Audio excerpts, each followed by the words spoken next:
Hi everybody, it's John back with another model inbox review. What we're looking at today is a Panzer III Panzerkampfwagen SD KFZ 141 Mark 1. And the variant we're actually looking at doing an inbox review on today is the ALSF L. This particular image, I think is a reenactment because the tank looks incredibly clean, but it's also in desert colours in the middle of what looks like the greenery, so I'm guessing it's a reenactment and a replica tank, or even a restored tank. But it's a nice image, and I thought it was quite a nice poignant image to show, because this is definitely an ALSF L Panzer III in desert colours, which is pretty similar to how I'm going to be finishing the tank kit that I'll be building. Before we go into the actual boxing history of the kit we're reviewing today is the 1/35th scale Tamiya kit. I just want to show you 3 images of options that you can get on the options and costs, so that you can understand exactly what I mean when I read them out in the options and costs. Basically, a company called cyberhobby.com, they do an option in the Panzer III which has a wading kit. I think it's a Panzer III wading tank, and this is a 35th scale model, and I just wanted to show you the differences between the standard Panzer III and the one with the wading kit. It's basically got this funny sort of inlet manifold that sticks out the back of the tank, and it will allow the tank to actually wade through pretty much above its tracks, well above its tracks. And I'm guessing that this was used quite a lot in the Russian campaign. But I just wanted to show you what this is, so that when it comes up in the options you get an idea of what I mean by a Panzer III wading tank. They also did a Panzer III ALS J command tank and a Borgward 4 ALS B. And these, actually, can I just bring this up a little bit bigger so you can see exactly what we've got here. But basically, the Panzer III command tank, it's an ALS J, and it's pretty similar to a standard tank, but I think it had more radio gear in the back of the tank. And so it had a slightly longer rear pannier. Not a huge amount in it, but it is slightly longer and more boxy in shape. And also, a lot of command tanks had their main 50mm gun armament removed and replaced with either a 20mm cannon or a 30mm cannon, and an MG34 in the centre hole where the 50mm would have gone. And the Borgward 4, I'm not quite sure what this is based on. It must have been converted from something, but I can't actually see what type of chassis it's based on. But that's the Borgward 4 ALS B, and when that comes up in the options and cost, you'll understand what I mean by that as well. I think it's a munitions carrier or some sort of supplies carrier to the front line. And also, one of the companies did a Soviet Su-76I self-propelled gun, and it was called a 76I because it was a 76mm Russian gun mounted onto a Panzer III chassis. The Panzer III chassis, of course, was an incredibly reliable tank chassis, and yeah, it served the Russians very well indeed, as well as the Germans. Anyway, the kit we're doing an inbox review on is the Panzer III from Tamiya in 35th scale, and it has come out in 2 major variants. Initially it came out in 1971 as an ALS M and N. You could build either or from the same kit. And initially it came with a crew of 5. These are 4 standing crew. They might be something to do with the actual crew of the tank and some sort of officer here, and the tank commander sits on the top of the tank there.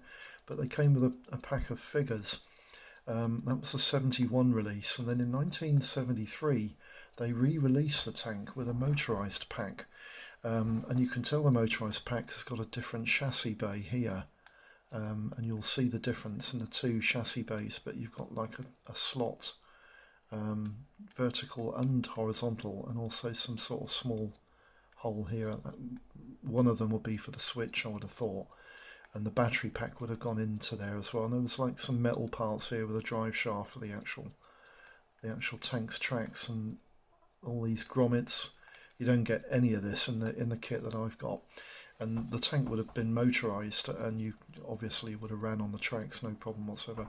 So that was 1973's release of the Panzer III Aus M and N. No crew figures in this kit at all, but it was a motorised model. Then in 1975, Tamiya changed the artwork for the Aus M and N Panzer III. To my knowledge, it's still the same camo pattern. And there is no doubt that this camo pattern was used during the Russian front. I think the tanks in the background there, are Soviet tanks. I'm not sure which models they are. That's a Panzer III coming along the road. There's another tank here in the corner here, and I'm not sure what type of tank it is, but it looks like a BT of some sort, or even a 76mm T-34. But the 1975 release was released in this style of box with new artwork. Then in 1997 the kit that I'm building was released, and this was the first time Tamiya released the Aus L. This is probably the simplest kit that you can get of the Aus L. The others were extensively updated, and you'll see what I mean when we go into the boxing history further up. But this kit it's exactly as it is. It was released in 1997, and it's the simplest form model that you can buy of the Panzer III Aus L. Then in 2003, Tamiya updated the kit with a set of Panzer Grenadiers. I'm not sure how many crew figures were included in this kit, but there were more than 3. There's 3 on the floor, and I think there's 3 or maybe 4 on the top of the tank there. But it came with a set of Grenadiers when it was released in 2003, but otherwise it was exactly the same kit. And then in 2008 they released the Aus M, the N variant, one of the latter variants made of the Panzer III, and it was released with a new style artwork on the front of the box depicting some Russian front variants. And this kit is the Aus M with the short howitzer armament. And the thing that was different about this particular update was that it came with photo etch parts and an aluminium gun barrel. I don't think they used an aluminium gun barrel on any of the long barreled 50mm guns, but they did with this baby, the howitzer armed Panzer III. Then in 2012 you had exactly the same kit re-released again, but I think they actually put a photograph on the front of the box. As you can see, it's not a very clear image, I'm sorry about that, showing you the PE sets that you got. I think they might have revamped the PE that came with this kit as well, because I don't think that's the same PE set that came with the original release in 2008. And then lastly, in 2013, the Aus L was launched with a Rommel figure and tank crew comprising 6 figures, and the Aus L tank kit. And this again is exactly the same model that you get in the 97 release, but with this Rommel figure and the 5 other tank crew. Now the thing I want to iterate is the fact that this edition of the kit seems to be selling for quite a lot of money. And I haven't included it in the upper brackets for the sales of the Panzer III and 35th scale from Tamiya, because it's the only offering from the Tamiya 35th scale Panzers that sells for about £100, and I don't know why it does. I don't think it's as rare as people think it is, but it does actually sell for between £95 and £115 on eBay and sometimes on Amazon. So that's interesting, isn't it? We'll leave you with an image now of probably one of the most famous Panzer IIIs in the UK. This is the tank that features in the Bovington Tank Museum, and it is a restored original Panzer III in full working order, and you can see this tank doing its runs around the arena. Any Tank Fest or Tiger Day, it will be doing its thing. And it's a nice fresh looking tank, isn't it? Anyway, what I want to do quickly now is just pan the camera down onto, actually I just want to bring little bit. Sorry about this. I know some of you guys can't stand the sound of my stand, but that's just the way it is. And drop it down. There we go. Now, oops, there we go. Here's the box. It's quite a large box. My hand is across the front. You can see it's about 3 to 3.5 times the width of my hand. By the height of the width of the box is actually the length of my hand. So it's quite a large box on this kit. Some interesting images of the tank made up. This is the Tunisian campaign one. I'm pretty sure it's a Tunisian campaign one. But the kit comes in 3 different options, and that's one of the options in the tank grey on the back. And there's some suggested paint schemes for the tracks and the crew figure, which is quite nice. I quite like that. We just flip the box lid off, and what I want to do, I'm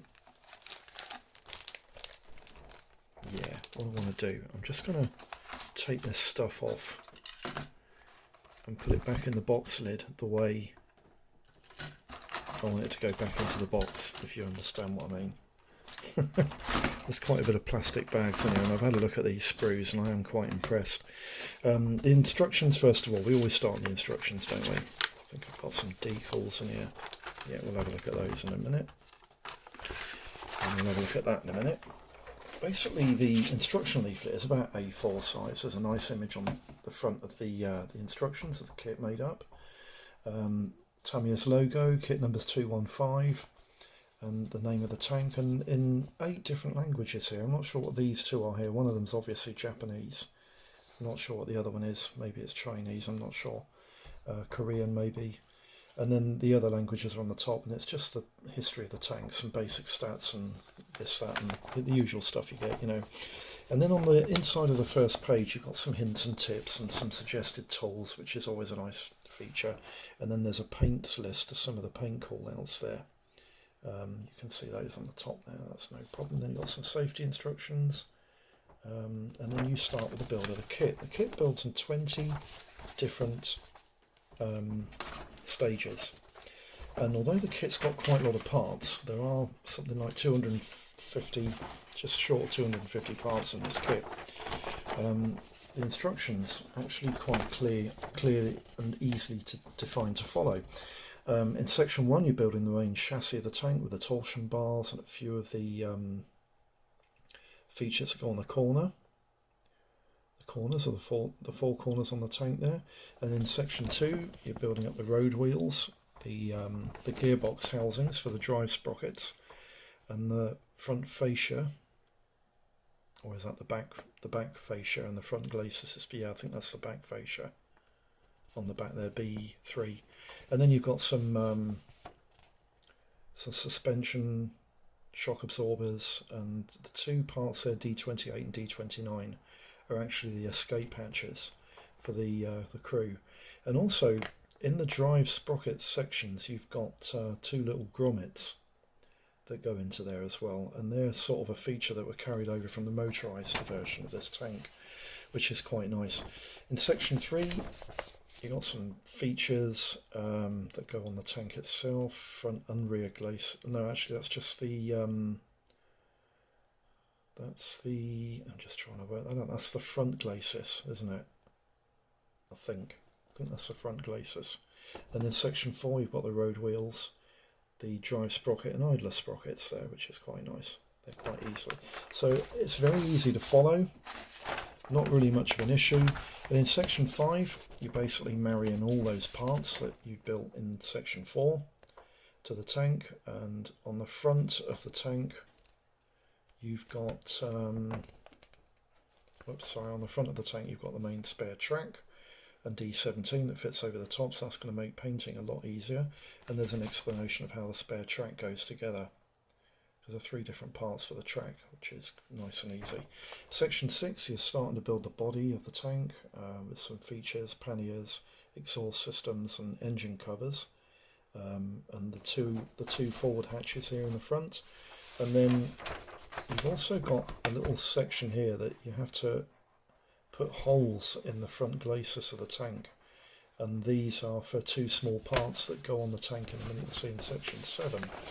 In section 7 you put more features and covers onto the tank's body, which is quite easy.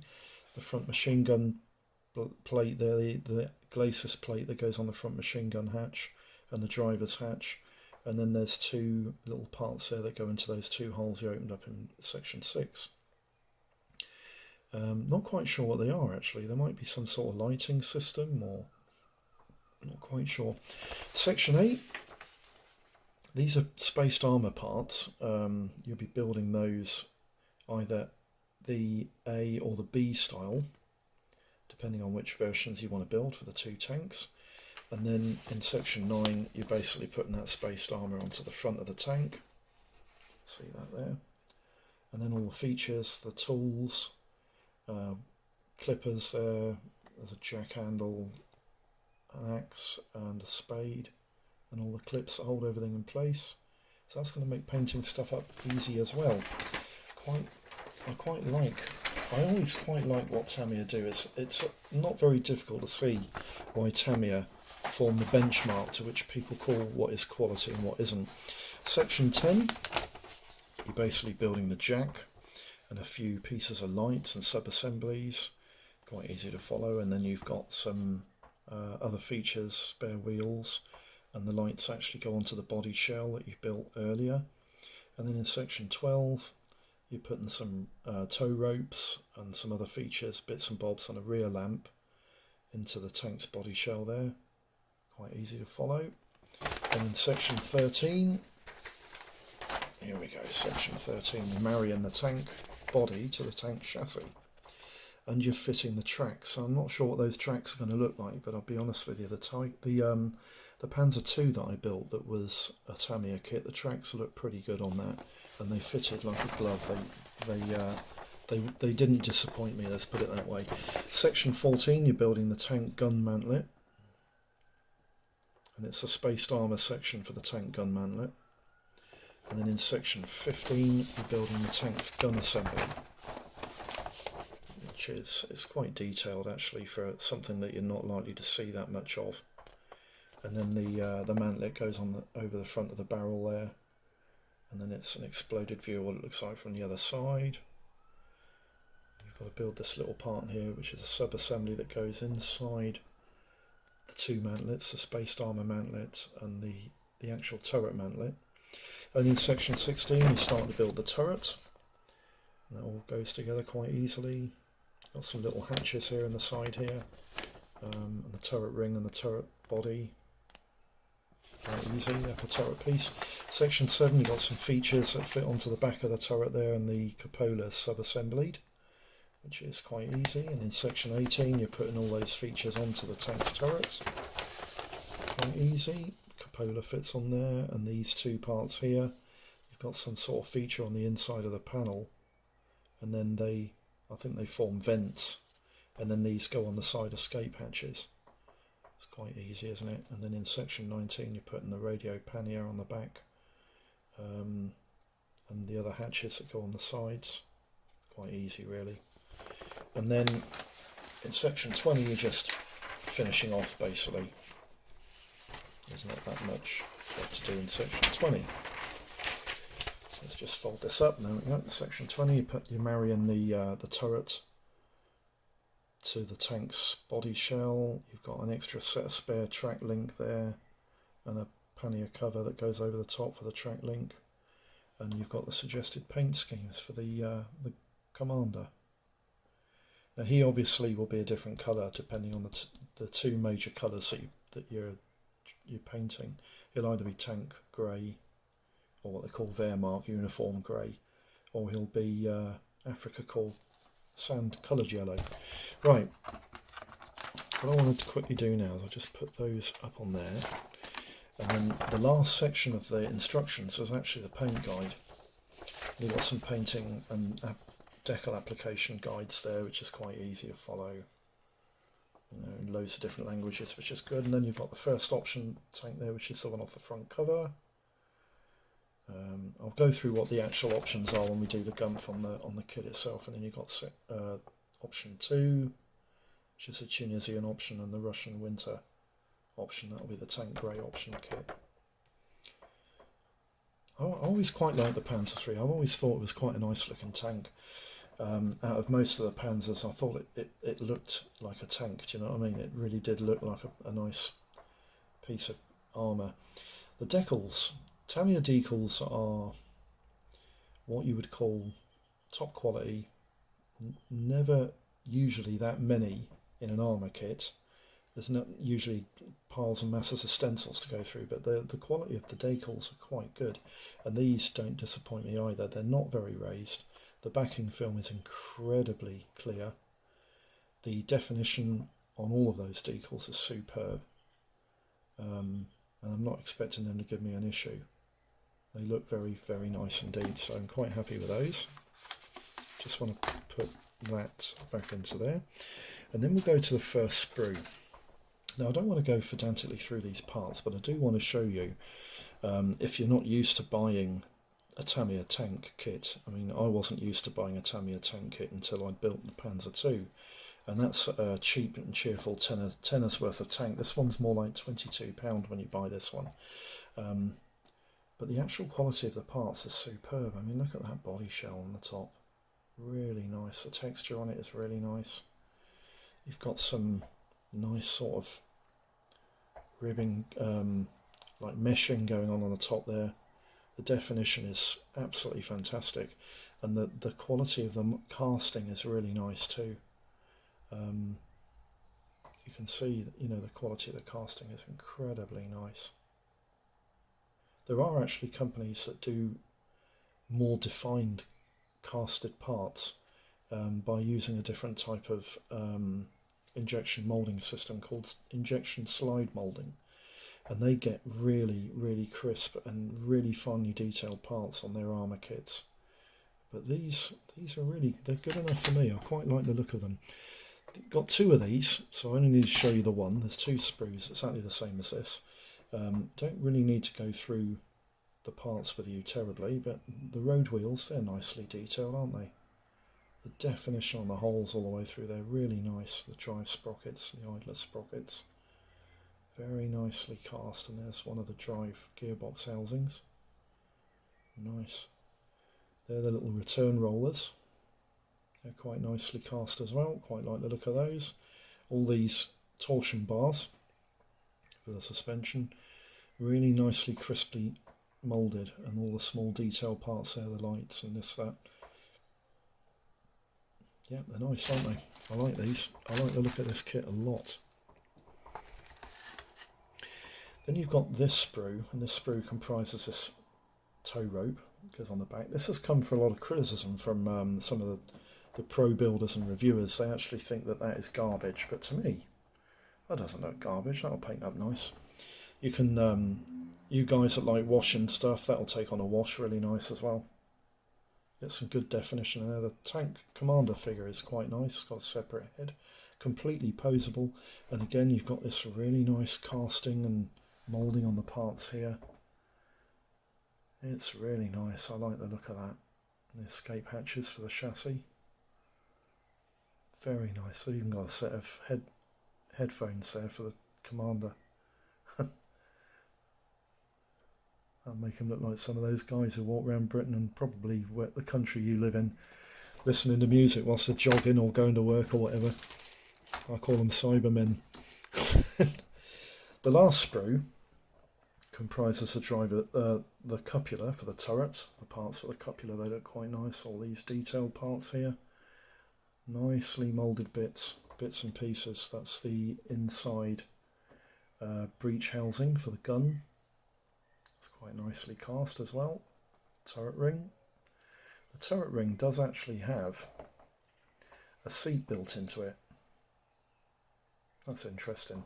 And the main turret, upper turret part there, that's quite nicely cast as well, and that's got really nice texture, nice detailed moulding on it. I like the look of that too. There's the turret mantlet for the spaced armour. That looks good. Quite impressed with that, and that's the main turret mantlet.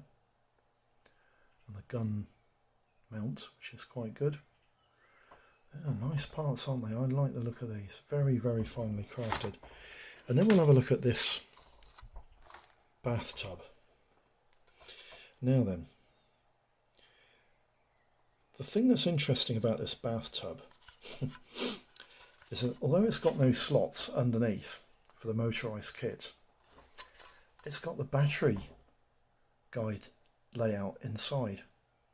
That's definitely a battery shape in the front of there.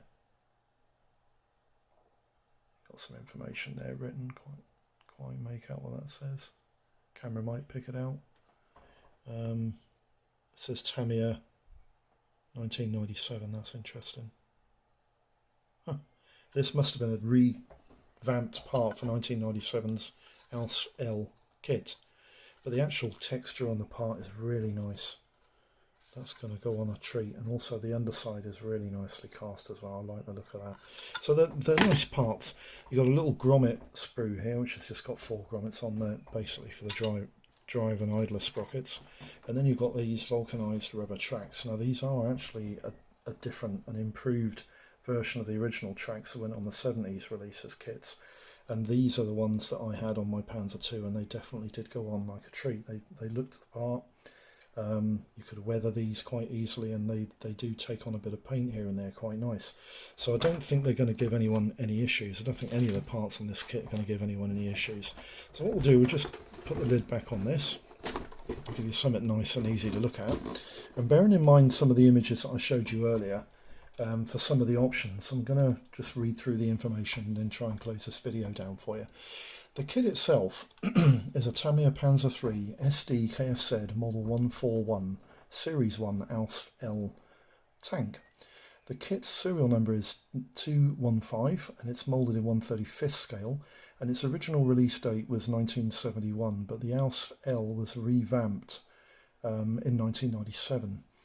There are decals for 3 versions. The first is White 133, a Panzer III of the number 133rd Heavy Tank Battalion number 502, from the first company Tank Battalion in Russia in September 1942. The second option is Black 1, which is a Panzer III of the 10th Panzer Division based in Tunisia in February 1943. And the third option is White 200, a Panzer III of the 18th Panzer Division's winter war against Russia in 1942. The tank model produced will eventually measure about 8 inches in length by 3 1/4 inches wide by about 2 1/8 inches high on its tracks. There are 246 parts on 5 sand-coloured plastic sprues, 1 sand-coloured yellow plastic part loose, and 6 parts on 2 vulcanized rubber sprues, comprising 253 parts in total. Now the options and costs, as you can probably gather, would have been like a Yellow Pages. The Panzer III is a very highly produced kit in various different scales, but to try and make this manageable, I've kept the options and costs down to only 1/35th scale. The standalone kits are ADV Azimuth do a Panzer IIIA, which is a resin kit. No prices available on that. Academy do a Panzer IIIJ. Again, no prices available on that. And Atelier Infinite do a Panzer IIIA, a C and a D. They're all resin kits, all individual boxings. No prices available on those either, but they are quite liked by the community. The Braque model, they do a Panzer IIIB. No pricings available on that. And Bronco do a Panzer IIIA, which retails for about £45 to £48. This is another resin cast kit, as I think the Braque model kit is.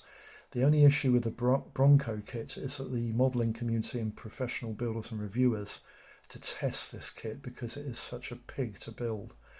I've seen images of the kit made up and it doesn't look that bad, but they insist that the kit is an absolute pig to put together. Gunzai Sanyo, they do a Panzer III F, J, K, M and N, and that kit retails between £48 and £55. I think they're all individual boxings. MB models, they do a Panzer IIIE and a G. No pricings available on that. Mini Art do a Panzer IIIB, a C and a D, all individual boxings, but £32 to £44 for those. And New Connection models, they do a Panzer III Minen Rome. Now I think this is a form of munitions carrier, a bit like the Berger Panzer. Um, yeah, but sorry, a bit like the Borg Ward, but I've seen pictures of it in model form, and it does look very similar to that, but it's built on a Panzer III chassis, so it's obviously a lot bigger. I've got no pricings available on that either. Otaki do a Panzer III basic. It is a basic kit as well, and that retails about £8 to £20. Shatton Model Bow, they do a Berger Panzer III, which I think is a special. It's a special variant, I think, used for support. And again, I've got no pricings on that either. Sovereign 2000 build a Panzer III-A for about £53 to £58. Take On do a really nice and very eagerly awaited by the community Panzer III-M. The kit should retail for between £38 and £40, and it should be in your shops round about, well, when lockdown gets lifted, I would have thought. Tamiya's Panzer III L, M and N, and they do an ELSP L with the Rommel and tank crew figures. The standard kits retail for between £25 and £35, but they're usually about £29.99 in the shops. And the Rommel kit with the tank crew figures, that kit retails usually for about £100. WSN build a Panzer III L, again no pricings on that. And the following kits are all derived and reboxed Gunzai Sanyo models. Cyber Hobby do a Panzer III E, F, G, H, J, K, L, M and an ELSP J command tank with a Borg Award 4L and a Wading 3F tank. These kits are all individual boxings and they vary in price from £31 to £46. DML do a Panzer III M and N. No pricings available on that, but probably about £40. Dragon do a Panzer III E, F, G, H, J, K, L, M and N, £38 to £80. Dragon also build 3 special variants. They do a Panzer III chassis with an Su-76I, and they do a command tank with a Borg Vord 4L, and they also do a Panzer III. It was a command tank, that was it. They do a command tank, standard basic ALS J. These kits are all individual boxings and they retail for anything from £40 to £80. Platts also build a Panzer III-J, which is themed on the Girls in Panzer TV show. Those kits retail for between £40 and £65, but some of them, the sellers are trying to get £90 for them. Never seen them sell for more than £65. Revell build a Panzer III J, M and N, that retails for anything from £15 to £30, and Zvezda do a Panzer III E and F, and that kit retails for £29 to £35. Conclusions. Well, it's not difficult to see why Tamiya is the benchmark for quality in 1/35th scale armour, as the mouldings are crisp, they're flash-free and finely detailed. Tamiya kits usually give no issues in the fit department, and this tank kit comes with decals for 3 options. I enjoyed building the Tamiya Panzer II, and I think this kit looks even better. This is of course the 3rd kit in my Panzer project, and it will be done up in Western Desert Campaign colours, just like all of the others so far. Kits worthy of note are the Dragon kit, which apparently is everything any long-standing experienced modeller could ever want, but lots of work. The Tamiya kit is a simple but very nice kit for the age and the money, and the Take-On kit, which has some eyebrows raising in the pro community. Steer clear of the Academy kit and the resin kits, as they are very difficult to assemble, and also the Bronco kit is a modeller's nightmare and, according to the pro reviewers, not worth the effort. That's the inbox review finished for this particular kit. I hope the video has been of some use. If you've got any questions, queries, just pop them in the comments boxes below and I'll try and get back to you as soon as possible. I hope all your projects are running smooth, and thanks for tuning in, and I'll see you for the next one. Bye bye for now.